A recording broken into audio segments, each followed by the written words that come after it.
All right, guys, as the official clearinghouse of all DFS site-related drama, we have another story to tell today. This is the unraveling of Daily Fantasy Insider. J-Mac reached out to us recently and wanted to tell us about what happened with him, some of his early founders, developers, and the unraveling of the site, and now why he's launching a new venture. There's all kinds of interesting wrinkles to this story, so we are going to try to get to the bottom of it the best way Brian and I know how as DFS investigative journalists. Let's do it.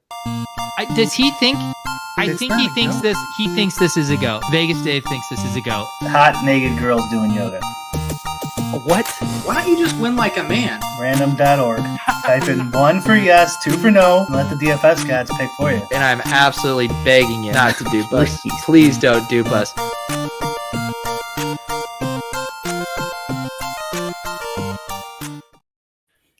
Justin, I was about to say that this is your first time on lolz, but it's not, right? Didn't you it's come not. on here Yeah, doing, I don't like think the there Empire was much Maker? substance in the last time I was on, but we had a good time. What was the occasion for that? I don't know. I want to say a live final, but I also don't want to be wrong. I don't know. It was like over 2 years ago.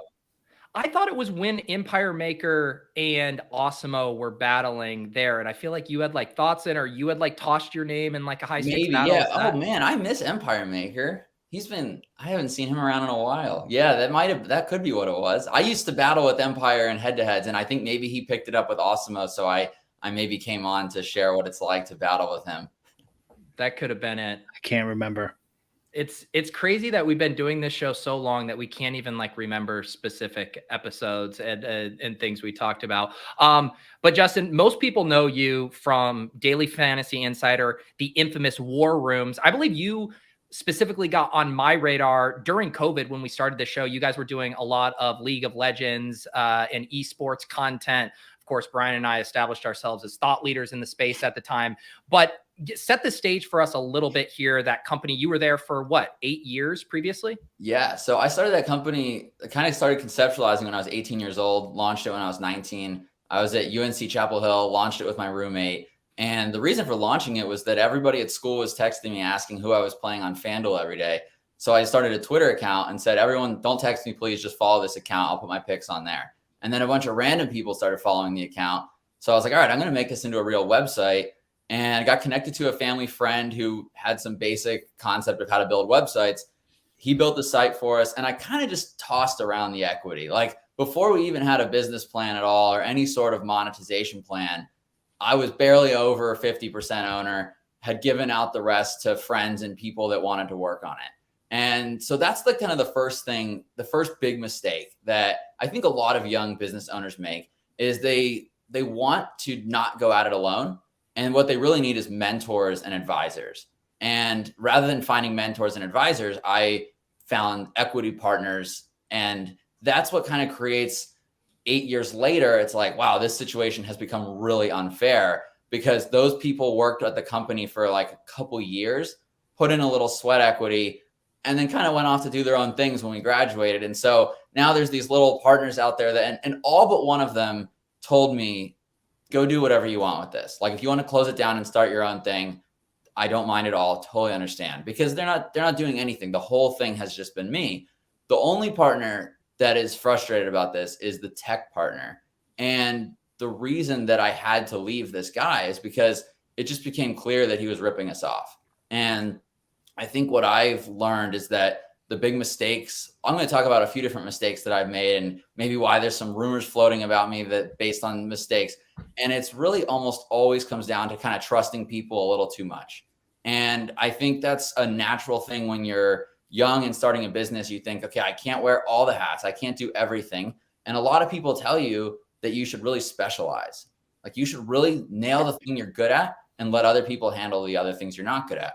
So I thought, I'm going to let this guy be our CTO, manage all the tech. And I just trusted that it was kind of being priced out fairly. And when we looked into selling the company late last year, early this year, when people dug through our books, the feedback I kept getting was, you've been getting ripped off really bad on your tech. And so that really changed the whole thing for me of like, wow, okay, I kind of suspected it, but I didn't know enough about tech to say. You know, they'd send me a a spreadsheet of all the hours that were logged and for what. And it was all this jargon that I didn't understand. So how am I supposed to dispute that it shouldn't take that long? And so it was only when kind of we really got the business valued that they said, this situation's not right. And once that was kind of out in the open, the tech team restricted my access to the website. I can't even update a plugin on the website since January. So their way of kind of making sure that they didn't get booted out was to make it impossible for me to take over the tech. So I tried to hire a new tech team. Other owners in this industry are really friendly. I think people think we're all rivals, but I've never talked to another owner of a DFS content site that wasn't willing to talk to me and help me and really friendly. I think everybody kind of respects entrepreneurship. If you've never owned a business and launched a business, it's harder than you think it's going to be. So I think everybody that owns them in the space is really nice to each other. They gave me some helpful advice. One guy even connected me to his tech team, which was really nice of him. And I tried to hire this new tech team to run DFI. And my current tech team just refused to cooperate. They said, no, we've been here forever. They don't know how it works, that they're gonna tank the equity that we have. We're not willing to do it. And they just kind of reached a stalemate where a few months back, I told them, I said, look, I'm gonna just close the company down. I'm the majority owner. Our operating agreement is rock solid. Like our attorney looked at it and said, like, one of the strongest operating agreements I've ever seen that keeps the majority owner in just complete control. And that was the way we set it up on purpose. I said, look, I'm willing to give this equity away. I want you guys on board, but I need to have total control of this company because it's really me. You know, you guys are going to help, but it's mostly my brand. So luckily it was set up that way. So I told him, I said, look, I have control to just close the company down and start a new one. I'll give you like 20 grand to go away. And he came back with like 10 times higher than that as the asking price. And he's like, let's negotiate from there. And I said, I'm not even going to start at that. I'm not even going to negotiate. I'm not even going to come to the table if you want to start at this outrageous price to get rid of a 15% owner who is just holding on to the tech. And so the two options were really at that point were walk away, start over, or sue him and win. But it would just be a pain in the ass. And like, the whole thing is mostly to have fun. You know, this isn't the most lucrative industry. I think people think there's so much money to be made in these companies. Like, it's not that good. You know, it's mostly about having fun. It's not worth dragging out a lawsuit and bringing everybody into court and spending money on attorneys to fight for this tech that honestly is 8 years old. Like, yeah, we've been building on top of it, but it's still built on a foundation that's 8 years old. And so when I started over, my wife has experience building a website. She built her own jewelry company that she launched last year. And so we were looking into it and she's like, I think for all the features you actually need, we could easily build this ourselves. And so that's what we did. And I told the tech partners that I was going to do it. And they said, we don't believe you. You're bluffing. You'll never be able to do it. You don't know how to build a website. So they were disappointed when I told them that I had successfully built a website. But I think the thing that I think is a testament to me, I saw somebody in the comments say, who cares about just having JMac on if you're not going to have the other disgruntled partners come on? And I think it speaks that no one is out there saying I did anything wrong. Like, all the employees pretty much came with me to the new company. The only people who left had been there for long enough. They've got kids now, and they just said, hey, I think I'm ready to retire, which was totally cool. But we don't have any like disgruntled, angry people out there saying that we did anything wrong. It was just that our tech just basically got hijacked, and we were just being kind of held hostage from our own platform. They were trying to force us to buy them out at an insane price. So it just made sense to start over. I don't think the DFI brand name and the War Room brand name, I don't think it's worth all that much. I think what really matters in the space is just community and good content. And so I think if we just make good content at really good picks, I think most of the people will translate over. And that's kind of already been the case. We've already had a few hundred of our most loyal DFI people have already come over to RGP and they're loving it. So I think it's a good, fresh change for all of us. And I'm relieved to now be in control of the tech, and hopefully that can't happen to me again.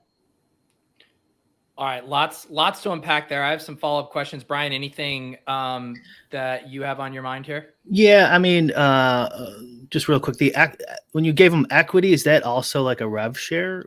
So like, no. So just if you sell the company. But the tech guy insisted that he needed a salary that was even higher than my own. And he claimed he was really doing high-level stuff. And I just had no way of disputing it. And so I brought somebody in at one point to take a look, but they just said I'd have to get so deep into it that he would really know that I was auditing it. And like, do you want to damage the relationship to do that? And I should have, but I said no. And I think one of the big mistakes that I made was thinking that business experience is worth a lot. And what I mean is this tech partner was the only person in our company who was over 40 years old. The rest of us were like 20, and he'd run businesses before. And so I think I believed that his experience in business was worth more than my knowledge of the niche. And I should have just said, no, I'm in charge here. But it's hard when you're the youngest person in the room. It's hard to be bossing around 40-year-old and his tech team. So I just kind of let myself get pushed around a little bit. And that's kind of my big regret. But I think it's something that I had to experience to learn from. So what was the exact equity split? Were you the majority owner? Yeah. So at the time of closing, I had 56% of the company. This guy had 15, another couple people had 10.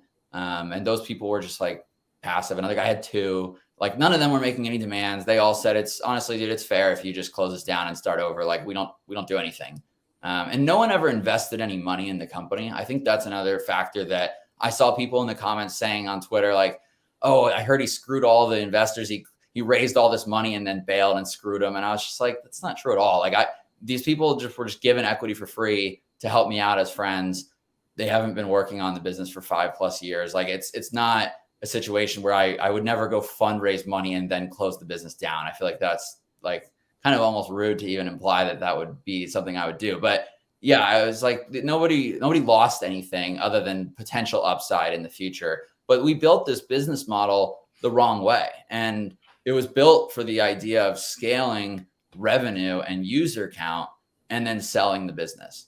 And in 2020, we actually got an offer in the 7 figures based on revenue and user count. And the guy who made the offer, quite frankly, said, honestly, if I were you, I would really ramp up the top line stuff. I would ramp up the revenue and the user count, come back to us. We'll make you a better offer in a couple of years. So we go down that road and then the whole market flips. And then we go to him in January of this year. And he says, yeah, we've really changed the way we're doing it. It's really all about EBITDA now, which makes a lot of sense. Like I was surprised how much businesses were being valued in Silicon Valley, in our industry, all over, based on top line metrics. And these companies lose $100 million a year.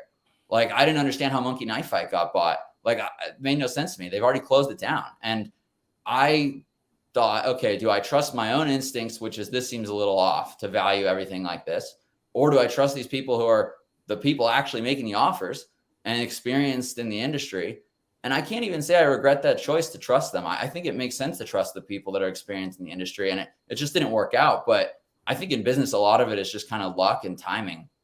And like you look at guys like Rockefeller and Vanderbilt, like people now think they're really great success stories, but they broke a ton of laws and took a ton of really bad risks. Like I think the process was bad, but the result was good. And I kind of think business is just a lot like that. Like some people are breaking laws and they turn into Madoff, and some people break laws and they turn into Vanderbilt, and you don't know which one you're going to be until it's over. And so I think in this case, like I chose to follow the path that was working for the companies in the space.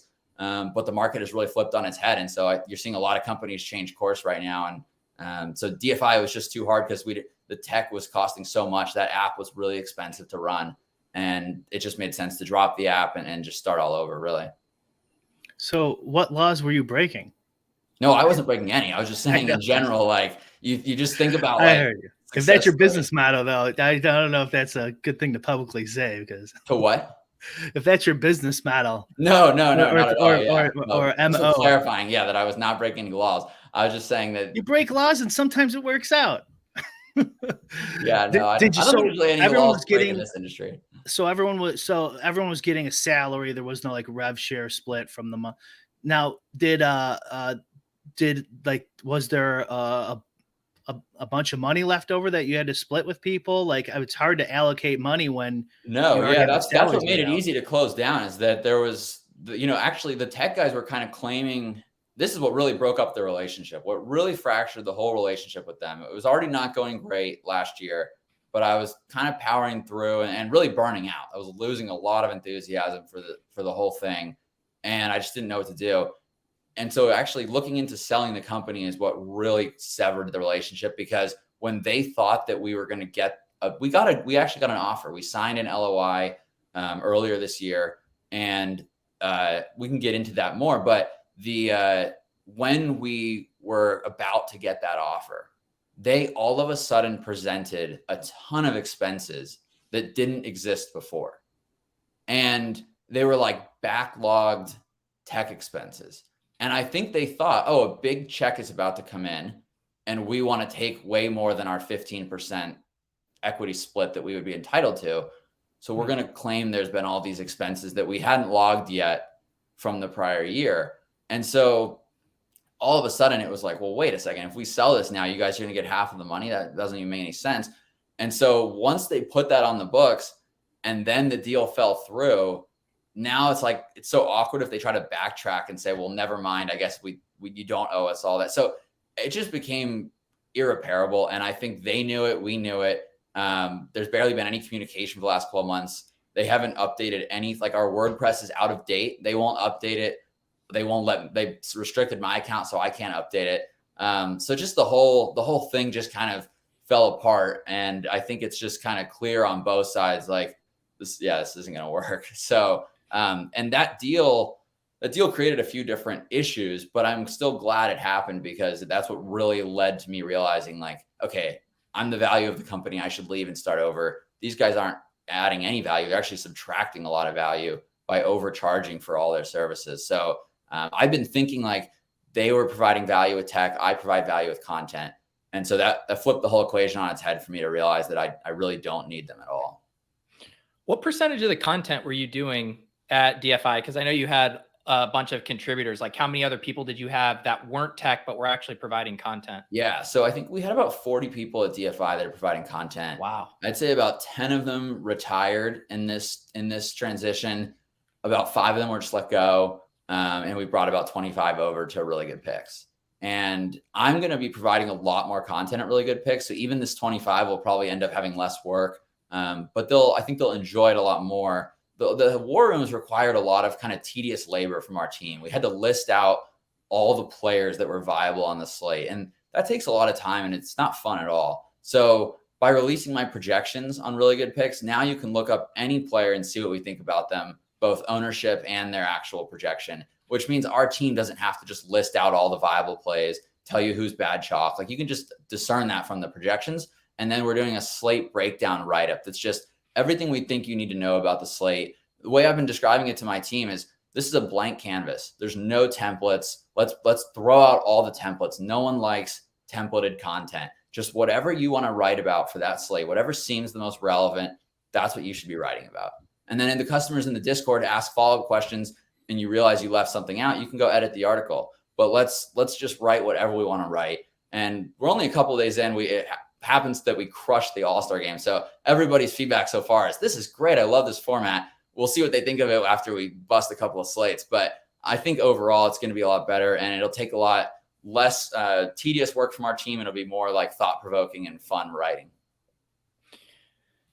So you mentioned the stuff like that. It does seem like at the end of the day, like a DFS site and you're specifically, the tech isn't super important. It is the content and the community. Like what's the follow-up? Because I assume most of the community is taking place, in Discord, you have an email list, I assume. Like who has control over those things? Because that's by far the most valuable thing you had. Like they take an app and you're like, who cares? Like I'll create another site or whatever. But like how is this falling out with the community?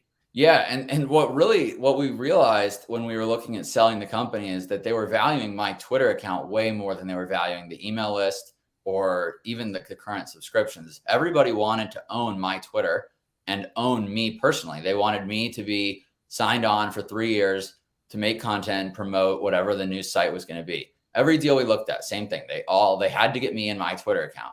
And I realized that if I took one of these deals, I'm going to be splitting what's really supposed to be my salary and things that should really be going to me are just going to be split up among all the partners. So it kind of made all these deals untenable in that way. I was still going to be willing to do the one that we agreed to because I liked the people we were doing it with. It's a company in the space that I'm friends with the guys and I liked the deal. But it just fell apart. They ended up going through something drastic that changed their company. It dragged out the due diligence process for like 2 months. And by the end of that, I was kind of ready to just be done with the whole thing. And then they were kind of done too. It changed their business dynamics too much.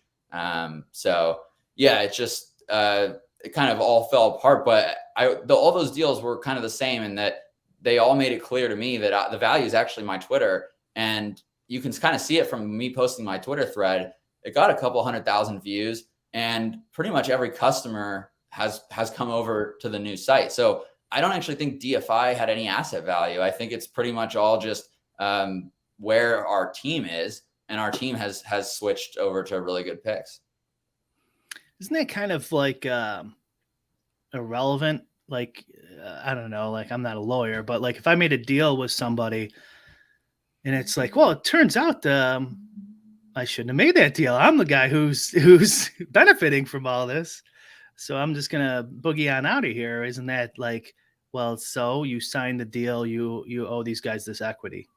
Right. No, and they're welcome to keep their equity. I'm just leaving, like that's kind of, it's like, you can keep your equity in DFI. You can keep the app, you can have the assets. Like I don't really care. I'm just leaving. And, I talked about it with the guy, and he begrudgingly agreed that if I leave and all the team leaves, then we should definitely cancel all the subscriptions. It wouldn't be right to keep charging people when there's not going to be any content.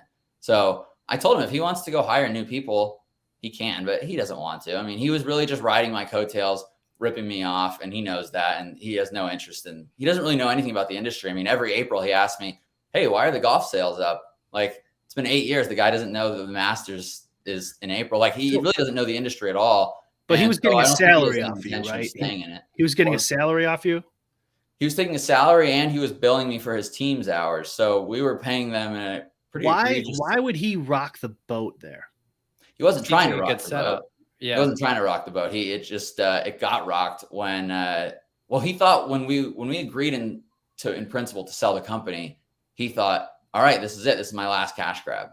So that's why they threw all this extra stuff on the books and I think he could already sense, like I was already kind of asking for more details about some of the expenses, and I was asking for him to like kind of audit the work a little more, and he was dragging his feet on that. So I think he could sense that I was rocking the boat, and hey, let me make one more shot at grabbing some cash as we sell this company, because he knew he would be replaced. I mean, that was something very clear in the deal, was that the new company that was acquiring us, their tech team was going to take over the whole thing. They didn't want to bring anybody from our tech team. You were describing like he wasn't doing anything and riding your coattails and everything. It seems like, logically, why push it? Why not just get the free money for as long as you can? If the company sells, that's a free 15%. All this is just free.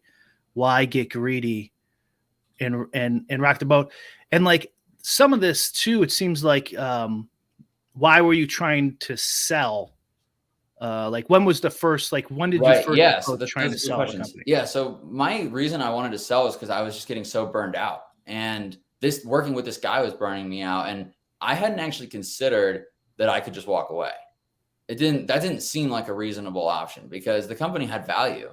So I thought, well, it makes sense to sell the company, and then that will allow me to go to some new place, work for them for a few years, and just, I'll get paid a salary at the new company. So it'll still be a decent gig. I never really considered the option of just making a new company until my business attorney looked at our operating agreement and said, your best option is to just walk away from this. Like, you don't need, because I reached out to him about, can I sue to get control of the tech and so we can switch tech teams? Because I'm trying to fire these guys, and they're not letting me fire them because they have control of the code. They own the code. Like, I don't personally have possession of the app code or the website code. So what am I supposed to do? And so I thought I was going to have to sue him. And this guy looked at it and said, yeah, you could sue him and it would drag on and you'd eventually win, but you'd probably lose a lot of customers in the process because it would take up all your time. You wouldn't be focused on the content, and they'd probably go to other companies, and it's just not worth doing, dude. You just start over. And I hadn't really considered that. And then once I thought it through, I realized, yeah, that is the best way to get rid of these guys, is to just start all over. And I'm really glad I did. I mean, I think it's a lot better. So one of the commenters on Twitter sent a post of you asking someone who owned really good picks or whatever Twitter handle in 2020 to DM you, which one would think that you would do that because you want his handle so you could Right. No, I think it's important to this hasn't clarify that. occurred to you. Why would you send that over 2 years ago? No, I think it's important to clarify that my tweet is from From the 5/16/23. 23rd. Oh, okay. Good point. All right. Fair So enough. that was their last tweet. And I thought, what are the odds? This is really unlikely they're going to respond, but I might as well. I mean, they're clearly not in existence anymore. The URL is available, so I'm going to take it regardless, but I might as well ask if I can have the Twitter account, pay them $100. If you're watching this, I mean, reach out. I don't really care that much, but I'll buy it for you from a little bit. He actually sent me a message. He wants 15% equity for the screen name. Have you thought about changing the S to a Z, JMac, or maybe beating him over to Threads? Those might be a couple alternatives. Yeah. What's your take on Threads? I don't want it to get too sidetracked, but is it worth doing? Brian and I talked about this all last episode. We can't get sidetracked. No, let's stay on track here. So what's the new setup with the company? Because I assume your best demographic for new subs is your old DFI subs. They clearly were already on board with what you're doing. They don't have the app anymore. Like, is the sub price the same? Was it just directly transferable? Like, how are you porting people over to the new site? Yeah. So my partner said, you've got to email everybody and tell them that the company's closing down, and it's on you to mitigate refunds. So I said to my attorney, does that give me the right to just contact all the users and invite them to my new platform? And he said, absolutely. That's explicitly what he's telling you to do. So I emailed all the current customers and said, here's a coupon code for the remaining amount of membership you have at DFI. You can come over to Really Good Picks and get free access for whatever you had left. And so if anybody didn't get that email and feels like they should, please reach out to me. I want to make sure everybody gets taken care of. We haven't had a single person put in a refund or a chargeback at DFI. We have a nice community of people. Everybody's on board to come over to the new company. I think my tech partner, he's really just kind of resigned to the fact that he kind of screwed this up. And I think he's just kind of going to walk away. And there's nobody out there that's like complaining, I mean, I think that should say something, right? Like that I'm not super in the wrong here if there's nobody that's even complaining or saying I did anything wrong. So I think that's true. That's where we're getting most of our users from right now, is just bringing them all over from. Well, let me say this, JMac. Your point about no one's coming out of the woodworks. No one DM me or Pete, to my knowledge, from like your tech team or anything like that. You are a polarizing character on Twitter, based on the messages I received. But like, basically, no one provided any receipts on anything. Right. Yeah. And so let me address. We still have half an hour, right? So let's run through some of these things. I try not to engage on Twitter on just negative things, because early in the first few years of doing this, if someone threw out something that wasn't true about me, I would really debate it until I felt like I'd kind of adjudicated myself. And then it just becomes the next thing. Right. And so I was like, this isn't really accomplishing anything. It's just kind of just drags me into negativity. And I really like to try to be positive. I mean, I don't try to tear anybody else down on Twitter. So I just try to block these people and just not engage. But I do think at some point these things have to be addressed. Otherwise, people think silence means that it's true. Right. So I think that's one thing I was looking forward to in coming on the show, is like, let me be an open book for half an hour. Just fire these rumors at me. I'll tell you where I believe they've come from, the mistakes that I did make that are fair to call me out for. And then let's just put it to bed. Well, yeah, we have a few like loose ends and stuff that, came through. Brian, what do you got? Just to recap really quickly, so we're all on the same page. So essentially, you gave equity to a guy, and also he ran your tech, which is a big problem, because as everyone knows, if you don't have control of your own tech, they could screw you. They could lock you out of your RPS account, for example. And that frustrated you for quite a while. You decided, you had an epiphany moment, I could just walk away and start a new company. You did that. This guy has not said anything to us or anyone else. It seems like at this moment, you're not going to get sued. He's just going to eat it. DFI is completely gone, and you're starting this new company, and you did all this grassroots, like you didn't take anything from them, a former company. Pretty cut and dry. Pete, anything I'm missing? I think that leads us up to like the backstory of how we got there. let's start out with some of the random comments we got on Twitter. It sounds like you're already well aware of these. One thing someone said about the new site is some old subs said they thought they were locked into a DFI price for life, and now that price is actually doubled over at Really Good Picks. What's up with that situation?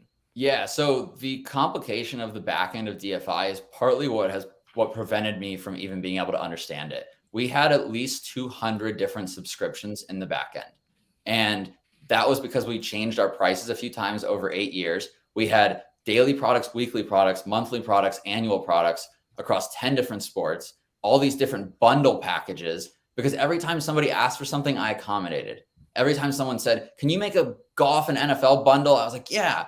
So it just became this really messy web of stuff that we asked our tech guys last summer. We said, we really need Discord. We need the premium members to be able to have a private Discord where they can talk about their lineups before the lock. And for 8 months, our tech team was billing us for working on it and never got it done. And just kept saying the back end. I could have made that for you in 30 minutes, J-Mac. What was that? I could have done that for you in 30 minutes and charged right. And I reached out to people at other companies, Run Pure, Awesome. I asked them, how do you have the Discord? They said it's really simple. So I kept telling my tech team that, and they just kept saying they don't understand how complicated our backend is because of how many subscriptions we have. And so I said, look, that might be true, but I don't want to deal with this anymore. This is terrible. So at the new company, I have just like 9 products. They're monthly memberships, and I'm not going to be honoring 5-year-old prices at DFI because then I have to make more edits to the back end and more subscriptions. And look, honestly, I think the prices are really fair. It's $49 a month for every single sport, projections, slate breakdowns, and Discord. I don't think there's a site out there that's offering projections for every slate, including like golf showdowns, NFL showdowns, NBA showdowns, downloadable CSV projections that you can upload into an optimizer.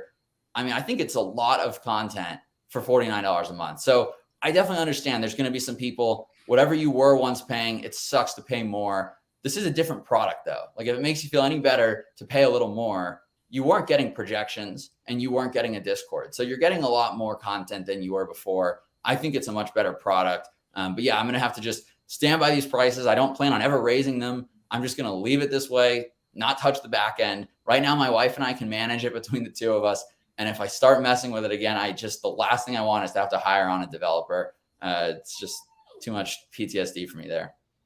Okay. So prices are more, but it's because of like complications and the sub setup being different at the new place. Yeah. And just what I think is fair. I mean, looking at the market, I think we're way below other companies that are offering similar content packages. So I don't think it's unreasonable to stand by $49 a month for projections for every sport and content. Another question that keeps coming up, and Brian and I saw this in multiple spots, is asking about your own personal DFS play, because obviously there's this whole concept of why tout in the first place if you're not winning the game. And then there's a lot of people specifically saying you're not playing at all and that you've actually self-excluded on DraftKings. Is that true? Yeah. So the human cesspit is no more. And I've been waiting to make this announcement for a while because I just kept thinking, surely someone reasonable at DraftKings would contact me and say, hey, our player's safety team went way too far. Sorry about that. And give me my account back. But that has not happened. So at this point, I'm ready to come forward and declare it dead. So what happened is when football ended, I got a new VIP rep at DraftKings. I had been really close with my past one. And I got a new text from him saying, hey, let me know if you need anything. And I said, hey, man, kind of rough timing for you that you just got me as one of your players. Because my understanding is that part of their compensation is that the players that they have on their roster, their volume is somehow impacts their compensation. So their job is to try to get you to play more, right? So I said, hey, not great timing for you. I just decided with my wife that I'm going to scale down the high stakes Thunderdomes, scale down the high stakes play, because I realized that I'm living the life of someone with a really stressful job. And there's just no reason for that. Like I shouldn't be this stressed out about my work when I have a really good life. And this should be a fun industry. And also it's distracting me from the content that the users really care about. You know, I'm spending so much time researching high stakes ownership that it's actually kind of influencing my content a little bit. Like I might know that Doug Gim is a really good play this week in low stakes, but I don't want to make him the must have because in high stakes, he's going to be really chalky because of his odds. And so I might pivot the pick away. And so just on some self-reflection, I realized that the reason I started playing these high stakes contests was because I thought that it would be really effective marketing. I thought, I can tweet the screenshots, and it'll, to your point, Pete, it'll show people that I am playing my own picks and that I am a winning player. But I actually think what it did is make me so unrelatable that it makes people think this guy isn't making the content for me. Like, I had people reach out and say, do you make picks for the Millie Maker, for the big contest, or are you really just focusing on super small fields? And I realized, like, first of all, winning a 10-man contest, it's not that impressive. Like, you could do it every 12 days, even if you suck. So it's not really worth posting these screenshots all the time. So long story short, I reached out to my rep and I said, look, I'm probably going to scale down and I'm going to take a little break. I just had the most tilting run ever in NFL. I just had like 5 slates in a row where my guys got hurt. I'm going to take a little mental health break for a couple of weeks, and then I'm going to come back and I'm probably going to play lighter. And he said, all right, thanks for letting me know. Just so you know, if somebody mentions mental health, I do have to pass that along to our player safety team. So I'm just letting you know that I've passed that along. So I said, why would you feel the need that you have to tell your rep that in the first place? Like, any of us can stop playing without having to tell our draft. Right. The reason is because I was so close to my pass rep, and I knew from talking to him that he really appreciated how much volume I played, because that impacted him and his role. And I just, this is another example of just kind of going, there's just oversharing, right? Like, I didn't need to tell him this, but I thought that it would be courteous to let him know that I'm not going to be the top draft pick or whatever in their reassignment of players. And so I just thought it makes sense to just let him know that. Obviously it did not, right? Like, in hindsight, very bad choice, but it seemed like it made sense. So the player safety team reached out and said, yeah, we've had to suspend your account. If a player says that it's negatively impacting their mental health to play, then we have to suspend the account. Who's your rep? Who was your rep? My rep was NPK. I don't even know who this guy, I don't remember the guy's name who texted me. I literally had one text exchange with him ever, and then it was over. So I don't even remember what his name was, but the player safety team took over. And then I contacted some other people at DraftKings that I knew and said, like, is there anything that can be done here?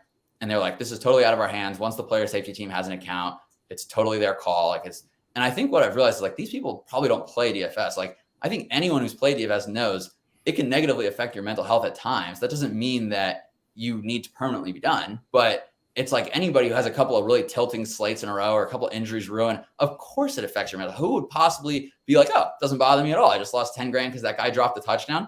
Not affecting me in the slightest. Like, I just don't think that's realistic. But anyway, so the long story short is I am still playing on DraftKings, but I have a different handle now that I'm not sharing on social media because I think that they could potentially close it. I don't know. I didn't ask, like, am I allowed to just make a new account? Kind of assumed the answer was no. So yeah, I haven't been, the human test is probably dead forever, which is ironic because a year ago, I ran it all the way up the flagpole with DraftKings. I got on a call with the CEO to ask if I could change my username because I hate the username. My wife hates it. So, because The Human Centipede is a disgusting movie. I made that username when I was like 16 years old. And so I tried to change the username, and they basically just said, no, you're too big of a player. We don't allow players like above a certain volume to change their name. So yeah, they stopped allowing that a long time ago. I tried for years to change my name and to know what's your handle. Yeah. They did it barely, like in 2015, maybe. At then you might have been able to sneak a change. Mine's 2 girls, 1 Cooper Cup. Yeah, see, dude, we all made these names like so immature, and now we're just stuck with them. I was trying to switch mine to Big Dick Brick, so I was going to. No, I'm kidding. So you didn't click the self-exclude button or anything like that? No, did not click it. And here's the worst part about it: I hadn't claimed my tier 3 Onyx reward yet, which is worth like 10 to 15 grand, and they can't claim it. Like, they won't let me claim it. They took all my perks away. So I was like, I probably overreacted because of that. I was like, well, at least give me my damn perks. And I was probably a little overly aggressive trying to get my perks. It's not the customer service rep's fault. Like, I was like, this is ridiculous. You can't be serious. You're doing this to me. And so I think probably didn't help. But yeah, I definitely felt kind of screwed by them. Like, I feel like it was a pretty big overreaction, but it's funny. I had a friend texted his rep that he was excited about the All-Star break to take a few days off. And he said, oh, you're needing a break. And I had told my friend this story like months ago, and he was like, no, I'm fine. I'm doing great. I just was saying I'm looking forward to having a little time with my family. But the guy's like, oh, okay, thanks for clarifying. So yeah, I wouldn't say that. I mean, I've had many reps for a long time now. I've never gone into a conversation with them. So that is a little surprising, the oversharing how you're explaining it. 'Cause mine's always just like, yes, no, okay, I could do that. Well, give me more.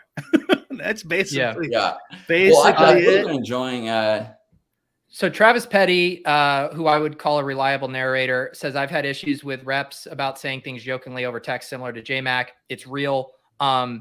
Just to like drive home the thing. So you're telling me you're playing now on a different account, and if you win the Millie Maker in a contest, no one will know. So you won't be able to share that you won it. To clarify, nobody will know. To clarify, I'm staking another player. I'm staking like 90% of another player, and I'm working on the lineups with him. I'm really pretty much building the lineups. But since I don't actually believe it violates the terms and conditions, because I don't have my own account.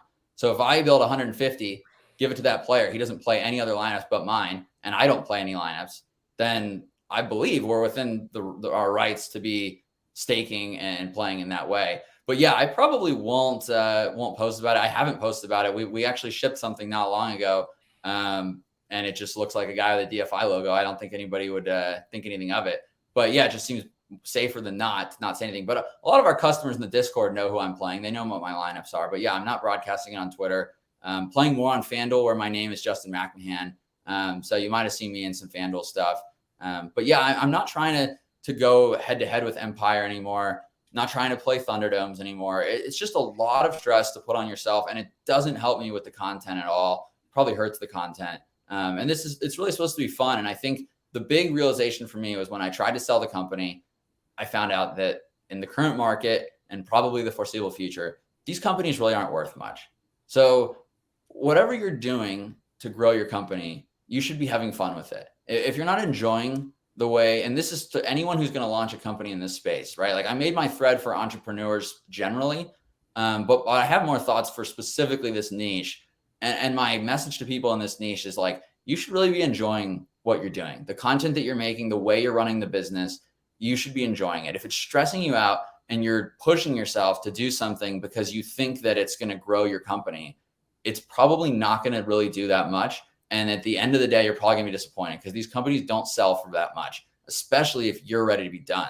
So don't burn yourself out and then try to sell your company, because that's really gonna not go well.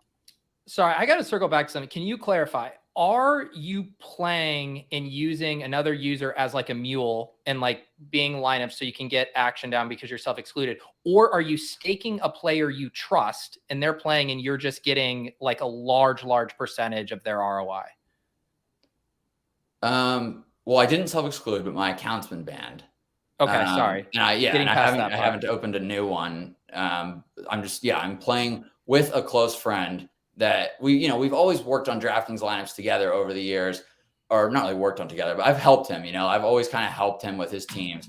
And so, yeah, at this point, I'm staking a large percentage. And really, the way the lineups were built for like golf, for example, he's downloading my projections off the site, asking me, is there any players you think we should amp up or exclude? And I tell him the guys that I would be most favorable towards. And then he's crunching 150 with my projections and firing them in. So I don't know, if you think that violates terms and conditions, I guess let me know. Like, I'd be willing to change part of the process. My understanding is that this is perfectly fine. But if somebody knows that that's not okay, let me know. I'm not trying to break any rules. I'm just trying to make sure that I'm able to participate in the slates and build lineups. If that is your process, I'm not sure it does break any rules, but why would you tell him to adjust the players if they're your projections? Because you get 100% of a guy.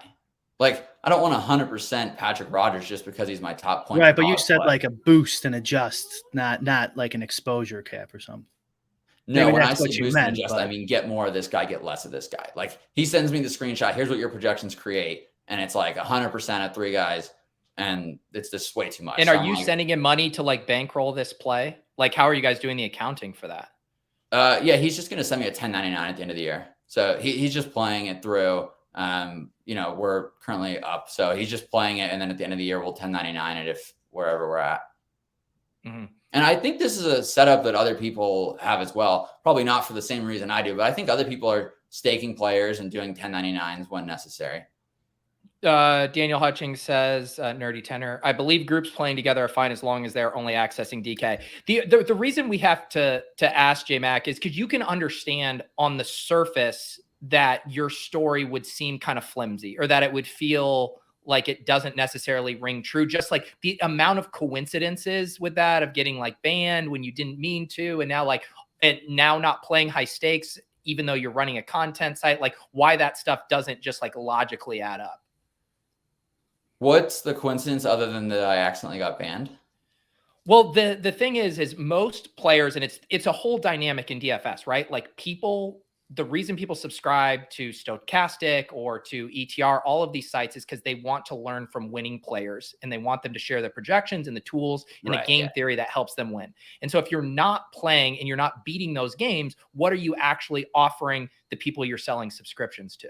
Gotcha. Yeah. No, and I'm actually really beating the large field GPPs. So, I mean, I don't think the high stakes stuff even is relevant to the users. So yeah, I think the edge has definitely diminished. 2020, I was crushing Thunderdomes. 2021 and 2022, I've crushed MMA. I'm probably like one of the top MMA players in high stakes. But yeah, some of the other sports, just playing mock and BK and Yuta every day in 4-mans, like there's no edge. Like you're just paying rake. I just don't think the reason that it's worth playing is if you think you're getting some marketing benefit out of it. But I just don't think that it's worth it. I was luckily decided like before it's just destitution, like, all right, I think I should give this up, because I'm looking at my ROI and I'm like, I'm actually doing really well in these large field contests, but that's such a small percentage of your volume. You just can't get that much down playing large field GPPs. Like even if you maxed everything, you're not even getting 10K down. So if you're also playing a Thunderdome and a 3-man, now that's such a small percentage of your ROI. And so I think what I realized just analyzing like my roto tracker is like, all right, I could be doing better and be less stressed and putting in more effort into the kind of content that our users like if I focus on these large field, small stakes. Is it less exciting on a night to night basis? Yeah, but that's probably better for my health anyway. Like I don't think you want to be sweating 20, 30K every single night. I don't think that's necessarily good for you. So that was kind of what the conclusion that I came to. And that's why I let my rep know. So I don't think it's particularly coincidental, because I let him know, hey, I've decided it's not good for my mental health to be playing in these contests, so I'm going to be ramping it down. And then so I don't think it's very coincidental. I feel like it's all pretty tied together. And actually, I'd really barely played on FanDuel for the last 3 years. I'd pretty much all been playing on DraftKings. And now I'm in every FanDuel contest. So it's not like I've just completely dropped off the face of the earth. I've just switched over my name, the account name with me on it is now active on FanDuel, and it's no longer active on DraftKings, which is before it was kind of flipped. So kind of an adjacent question to this that we got a bunch of questions on this one. Do you owe any high stake players makeup or debt? No, the funny thing is that I actually am owed a ton of money. And there's a lot of people in the space that know that to be true. I am owed a lot, but I don't talk about it. It's just, I don't feel like people are going through enough. Like if they're struggling to pay, then they're going through a tough time. And I know some of the things that they're going through. And I'm not someone that wants to tear anybody down any further than they already are. So as long as they give me their word that they're not engaging in more situations that could make it worse and gambling more kind of behind my back, then I'm not going to try to tear them down at all. The interesting thing is, and if you want somebody credible that you can ask about, I actually made a large payment on behalf of somebody else this year.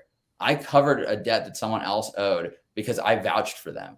And Jeff Ma and Rufus Peabody, I hate to throw out names, but it's nothing negative towards them at all. You can ask them. That's the group that I was playing with that I covered. And look, I went about that the wrong way. I thought I shouldn't have to cover it because I had nothing to gain. Like I brought the person into the game, but I was like, well, if he won, I get nothing. And if he loses and doesn't pay, then now I'm on the hook. That feels like a pretty asymmetrical situation. But I was told by the group that I'm wrong. Consensus is I'm wrong. I hard vouched on accident, but I hard vouched and I have to pay. So I did. So I covered it. And I feel like I learned from the situation. I would never vouch for anybody. And that's my another piece of advice. If you're a young gambler or someone new to the space, do not vouch for somebody. There's nothing you could gain, and you could end up having your reputation on the hook, and you've got to send a huge payment to cover somebody else's debt. And so, I get why. Here's why I think that's floating around. I owed Chop a couple grand from the end of college football season. And we'd already signed our LOI and we'd started the due diligence process on this deal. And I usually send those payments in and out of an account that's tied to DFI. So my account. Sorry, just to clarify, were you guys playing like high stakes, like offside in a sense? Yeah. Gotcha. I wouldn't call it high stakes, but off book head to heads for like a grand or two. College football? College football, yeah. So credit to Chop, got the better of me second half of the season. And I can't remember the amount. I want to say like $8 grand. So I said, hey, my accountant suggested that let's not move money in or out now that we've already sent over our current balance sheets and books. I'll get you in a week or two when the due diligence ends. And, I think he was fine with it. I didn't think anything of it. But that due diligence process did not ever end. It dragged out for 2.5 months until they basically backed out of the deal. And I'm not blaming them. They had their reasons. A major disruption happened that you guys know very well. A major disruption happened in that company that forced them to prioritize other things and kind of put us on the back burner. And then I just really didn't I didn't know what to do because kind of was like, well, I want to listen to the people that are advising us on the deal. They're saying like, let's try to keep everything just the way it is. And eventually I did send it to him because I was like, all right, screw this. I took too long. Sorry about that. And I think that apparently he told me that he had other people in the group that were like backing his play. So it wasn't just him. And so he told all those people that I'm delaying paying. And so I think that's what happened. And I did go about that wrong. Like I can admit that. Like I should have just told the accountant like, hey, is it really that important? I didn't press him. I just said, all right, I'll listen to you. A lot of stuff going on. And I didn't really think through that one. And if I had, I would have probably realized in hindsight, I should have just sent it right away. But to me, it was kind of a insignificant amount to make a big fuss about, but I understand why it could trigger people saying that I'm not paying on time. So I do apologize for that. The insignificant amount can also be triggering on the other side because it's like, dude, just right. No, and look, I understand, and I totally get it. After that happened, I shortly after I also sent a much bigger payment to Jeff and the guys to cover someone else. So hopefully that in some ways kind of adjudicates the claims that I would that I couldn't pay. But anyway, so you have no other college football debts. No. Okay. So yeah, I think it was just that one thing, and I think it just keeps circulating around. And I don't think those guys are putting in any effort to clarify it, which is fine. They don't owe that to me, but I believe that's where it's coming from. No one ever talks to me about it, So that's just kind of my guess. But yeah. One other thing that came up recently that I wanted to ask you about, as someone who likes to scroll on TikTok, I see a decent amount of Josh Richards, probably one of the biggest TikTok stars out there. Maybe this audience's demographic doesn't know Josh Richards, but he's absolutely fucking massive. I want to know, how did you get Josh Richards to vouch for your new site on Twitter to his 2 million followers? It's unfortunate that he did, in a sense, because so I shared my tweet on my Instagram, and he and I have been pretty good friends for a couple of years, but he really doesn't use Twitter at all. I don't think he's ever shouted me out on the platform. But I posted a screenshot of this tweet on my Instagram and said, just launched a new company, really excited about it. So he saw that and thought, oh, I'll go vouch for him, because I text him my picks almost every day. He uses the DFI app, or used to. And he's been playing for a long time, and he's had a good couple of years from playing my picks. And so he is appreciative of it and wanted to help. I don't think he realized that it ended up doing more damage because he doesn't follow me on the platform. So of course it looks like I bought this ad. But no, we're pretty good friends. I could pull up pictures on my phone and show pictures of us doing stuff. I don't really ever post these pictures with him because I don't want to look like I'm trying to flex that I'm friends with a 22-year-old TikToker, but I actually think he's a really cool guy. I like him a lot. I enjoy hanging out with him. But yeah, this is exactly the opposite of what I want, right? Like this is his job, like I'm not going to knock somebody. Like they probably paid him $1 million to do that. Like I'm not going to knock somebody for doing their job. Like I respect what he's built for himself. He's actually a really sharp guy. He plays it perfectly. He's built a really big brand for himself. You know, he knows his space, and I don't really I value him based on my interactions that I have with him. I don't really care what people say about him or what his reputation is. It's less about, I think, when we mentioned like the words coincidence, because you also, I've roasted you over the years. You were used to do this like DM marketing campaign with DFS, where it was like robotic DMs and stuff like that. So like in the totality of all of this stuff, it looks like slimy fucking marketing. And like Josh Richards, who doesn't follow you, who never talks about playing DFS anywhere. Yeah. I mean, if you look him up, it's of a paid ad. Right. No, if you want to actually dig into it, you can see on Instagram like that he follows me and that I could show you posts that we have together. And I think we probably have over 10,000 texts. I don't know if there's a way to show that, but yeah, it's not, I get how it looks. I do get it. And I do want to address the DM thing. That was something that, you know, if you own a company in the space, you get contacted all the time. People saying, can I come on and do social media management? I want to grow your audience. Can I do work for you with social media stuff? And so I had someone reach out and say, I did this great campaign with another company where we DM'd all their followers, gave them a free trial, and it converted a ton of people. Can I do that campaign with your company totally for free? I'll DM all your clients and you'll just give me like a small percentage of whatever it generates. And I didn't think through what the negative of that would be. I thought, yeah, that seems like a pretty good idea. I wrote the DM, so I'll take ownership of that. I wrote it. If you hated it, I did write it.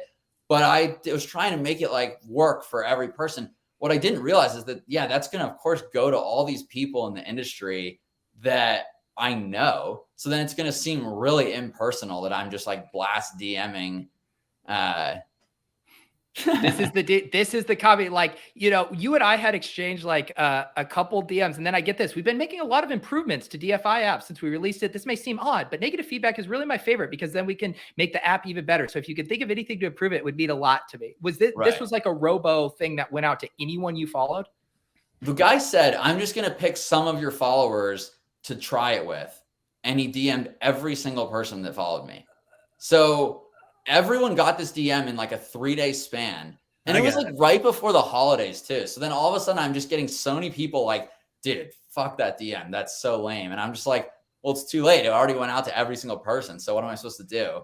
And you want me to send another DM? Be like, hey, sorry, that was a bad idea. So yeah, it might have been. Maybe I should have. Yeah, no, but I agree. I personally, like, if someone else sent me that DM, I would flame them. Like, I agree that it was dumb. So like, blame it on the intern. No, I mean, it's my call. Look, like, I agreed. I went along with it. I helped write it. Like, I can only take the blame for that. I accept full responsibility. It was just a mistake. And I would never recommend to any business owner to like cold contact all of your customers. Like, people send out like email campaigns all the time. And in my mind, I was thinking this is very similar. Like, this is like sending a blast email to your whole list, asking for feedback on your app. But it just did not come across that way. And I see why. Like, when I read it now from the perspective of like Pete, like if Pete sent me that, it just doesn't feel the same at all as getting like an email asking for app feedback. So that was a mistake. And I apologize to everybody who got that DM. I wouldn't, like, from like a business perspective, like doing a lot of these things, I think are totally fine in my opinion. And like, you're clearly trying to make money and grow a company. So like, I wouldn't apologize for some of those, but like just full blanket. Have you ever paid anyone, like an influencer or someone, to like your post or follow you for followers? Anything like that? It's not worth it. Like, I was trying to explain that in the comments. Some guys were like speculating, how much do you think this ad from Josh costs? And they set the over under at $5,000. And almost every single person was guessing over. People were guessing 20,000, 30,000. I'm like, guys, this isn't worth hardly anything. Like, I picked up about 50 followers from that and no new customers. Like, no one just snapped by something because an influencer says it's a good thing. Like, maybe 5 years ago that was true, but today influencers sharing their friend's company doesn't really do anything. Like, it's not worth paying for that at all. So luckily I've had the I was Go just going ahead. to say, I think two things can be true. I do agree with you too. Like, I would be shocked if that converted a single I didn't sub get for you. anything. He was just doing it to be nice.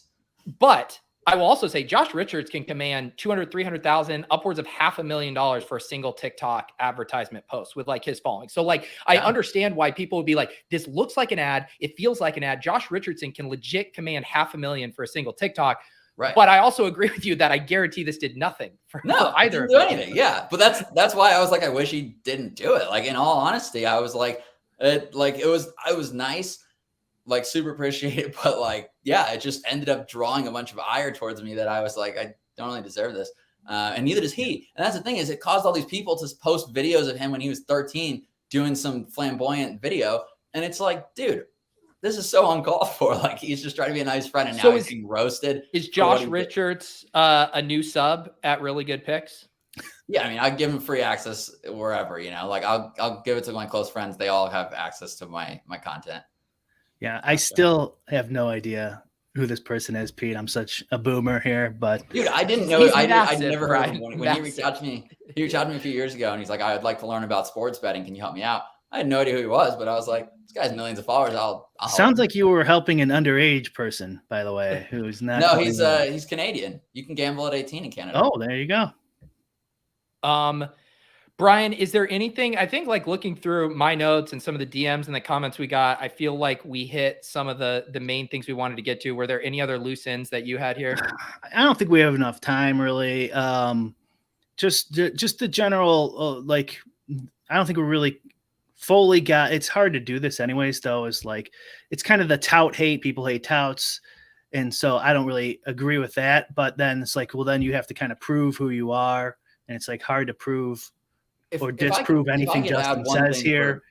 If I could add so like leading into like my last question would be, it's like, okay, then how do we know your projections are good? How are your projections better than Rufus Peabody's? So, and at PGA, how are your projections better than the Osmo team or the ETR staff? Yeah. Or, I would say, those are pretty tough. At this point, the efficient DFS market that we live in, it's pretty hard to like, do you have any stats experience? Like, are you a database guy and we never knew, or anything like that? Yeah. So I've been working with a programmer for like the last 7 years on my projections, but I've just always kept them to myself. And I always made the content based on them, but I felt like I never wanted to give projections out because I thought everybody would just do. And when Osmo released his projections, I thought all his customers are just going to be duping each other and it's going to be a terrible experience. And I was wrong. That didn't seem to happen. So then I started working on getting them front facing so that I could publish them. And I probably could have published them a little while ago, but I didn't want to launch them on DFI because I couldn't even control the tech on that platform. So I think my projections are really good. I'm only doing 6 sports, and I'm not doing a couple of sports that I know I'm going to lose customers for not doing. I'm not doing hockey. I'm not doing NASCAR. I'm not doing WNBA. I'm just not good enough at those sports. My projections don't. Those are the ones you probably should do if you're not good enough, because the other ones are super efficient. So like, I don't do my own anymore. And I was doing my own long ago, and so I don't do my own for NFL or MLB. Oh, but I'm saying I can't, when I back test what I built for those, it's just not good enough. Like, it doesn't beat the other ones. Like, I find that when I try to back test my projections against Stevie and NASCAR, like mine are worse. But mine back test well in the other sports. And I would encourage someone to try them. I have a friend that plays really high stakes head-to-heads, posts on both sites. He's weighting my projections the highest in his model already. He said mine are testing really well. I've been working on them for a long time and testing them. So I would just encourage, just download them and run them against another set and see which ones do better. And that would be the way to test them. And yeah, so you do this with a programmer guy, and you tell him your gut instincts, and then he goes and does the legwork. No, I mean, I'm telling him, here are all the stats that I want in it. Here's all the, here are the sharpest books. I want those, their player props. I want that as a weight. I want the right, but that's not how stats as a weight. That's not how statistics works, right? Like, so like if I say like batting average matters, I want that in the model. Like, you tell me that's what you want. I go, well, okay, how you can end up with like, you can make a bunch of like individual projections. So like, you can take I don't want to go too deep into it, but you can take a bunch of individual projections and then blend them at certain weights. So you can create projections, like numbers that you want as the value, and then blend them together. Like, do you have a model you're saying, or you do not? Yeah, I've made thousands of models. Okay. Yeah, and I So still yeah, have some, but they're not good enough to beat Rufus, and they're not good enough to beat a team of 8 guys now at ETR and stuff like that. They're just not. I know, I hear you. I would personally be using mine. But look, at the end of the day, also, I don't just blind crunch with projections. I'm typically doing qualitative analysis as well, and trying to figure out who I think is going to be higher owned than my projections might even say, kind of trying to scour the industry. And so I think it's a lot about getting leverage more so than, are you 1 point higher or lower on this guy? I think it really comes down also to like understanding the leverage and the way the slate's going to play out. Sure. I'm fine with that. But like, just sorry, Pete, but like honestly, like, do you take in other sites projections into your programming or into your projections at all? Or is it just you? There's probably 100 factors that are going into some of these, like a sport like baseball with so many, or like basketball with so many factors. There's a ton of things going into it. And look, I'm not going to go into like, this factor has a lot of weight for us compared. Like, this is a factor we've identified as maybe being underweighted in Rufus or I'm not telling you to give any secrets. I'm just saying, generally speaking, I think what happens with a lot of smaller sites is they just copy the big boys and then aggregate them and then put a little variance in there. No, there's definitely a different process than just simply like the site, the daily average, like that's just kind of like it's a straight blend. There's a lot more to it than that. But the thing that definitely gets factored in, I am pulling other sites for our ownership. I think it's irresponsible not to. I think it really matters if Rufus has a guy that I didn't think was a good play, so I originally was going to project him kind of low owned. If that's his number one play, that definitely impacts ownership. So you have to make an adjustment to your ownership projections, or else they're just going to be way off. So yeah, I am pulling for, and I think personally that's okay. You know, I don't know if other people would disagree that you can't look at other sites for your projections, but I think it's really relevant for the ownership to factor in how other sites are projecting players, at least the ones that move the needle. You know, I think we all know there's a couple of them that have enough subscribers that are moving the needle. So if they're really touting a guy hard, you have to adjust, or you're just going to be wrong. Yeah, I do think like the people can kind of decide for themselves. I did find a photo of one of your models here, and I just wanted to pull it back up on screen. That's probably our best model. Yeah. Great model. Anything else, Brian, here before we power down? No, we're out of time. Brian, can I add one closing comment? Sure. You mentioned the tout thing, and people ask me all the time, like, why tout if you can just win? And I think one of the interesting things that people say is there's a lot of hard legwork that goes into really winning as a sports bettor, and that's honorable, and touting is dishonorable. But the hard legwork usually involves multi-accounting and a syndicate where you have hundreds of logins across all these different sports books, and you can place bets all at the same time so that you don't move the odds too much or get limited. To me, that's also kind of questionably ethical, even more so than touting. I've never understood. I would love it if you guys have an opinion. I've never understood why that's considered like the ethical, honorable way to win and make money in this market, is to cheat the sports books account policies when they're trying to limit the sharp players, but you're going to cheat it by multi-accounting. Like, fine, I'm not shaming you, but why is that considered the ethical thing? I don't know if you should be tisking multi-accounting right now, J-Mac. Fair. No, look, I agree. I will answer that. I'm not trying to like bash it. I just can't believe that that's considered like the really like honorable high horse approach, but touting is considered so bad when you're actually making a lot of people's experience better. I mean, there's hundreds of comments on my original post, people saying how much they love the content I make, how much fun it is to be in the community with me. So if people are having so much fun in the community, like why are we shitting on that? I don't think there's anything wrong with touting. My personal perspective, unless there's something extra going on to the touting layer that maybe like Vegas Dave type of people are doing or something. But if you're just putting your picks out there, just outright lying, that's different. And saying it's $15, whatever, if you want them, here you go. I don't care, honestly. I think a lot of it's good for the games, but I will make a case that the multi-accounting is morally like fair, I think, because if you're doing on regulated books, especially in America, these companies lobby. I was there. I worked at the Capitol for many years, and they fuck us over. And they basically use the state for their own benefit. So like, I know Jason Robbins put out a tweet the other day. He's like, we encourage competition. It's like, yeah, sure. Okay. Well, then lobby to get rid of all the licensing fees in all these states so that small little companies can get through and make the regulations even less. They want high regulations, and they're the ones, and like, they spend tons of money on lobbying. You can look up the numbers and then once they get this sort of, siphoned off market, then they can start any winning sports bettor. Most of the people, in our circle, a lot of us have been limited. Right. They could get away with it where they wouldn't be able to get away with it. Like in the caveman days, 2003 sports betting was awesome, net teller and shit like that. All the old school guys will know what I'm talking about.